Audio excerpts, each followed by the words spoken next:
আমার নাকি বয়স বাড়ছে। হাসতে হাসতে এই কথাটা স্নানের আগে বাথরুমে যে কবার বললুম। এমন ঘোর একলা জায়গায় দুপাক নাচলেও ক্ষতি নেই তো। ব্যায়াম করে রোগা হব, সরু ঘেরের প্যান্ট পরব। হাসতে হাসতে দম ফেটে যায়। বিকেল বেলায় নীরার কাছে বলি, আমার বয়স বাড়ছে, শুনেছ তো? ছাপা হয়েছে। সত্যি সত্যি বুকের লোম, জুলপি, দাড়ি কাঁচায় পাকা।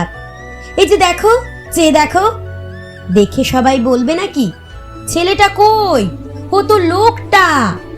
এসব খুব শক্ত ম্যাজিক। ছেলে কিভাবে লোক হয়ে যায়? লোকেরা ফের বুড়ো হবেই এবং মরবে।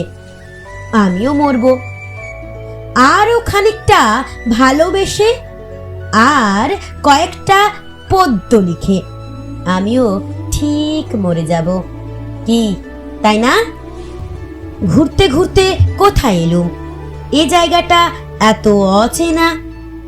আমার ছিল বিশাল রাজ্য, তার বাইরেও এত অসীম। শরীরময় গান বাজনা, পলক ফেলতেও মায়া জাগে। এই ভ্রমণটা বেশ লাগলো। কম কিছু তো দেখা হলো না। অন্ধকারও মধুর লাগে। নীরা, তোমার হাতটা দাও তো, সুগন্ধনি। নীরা, শুধু তোমার কাছে এসেই বুঝি সময় আজও থেমে আছে।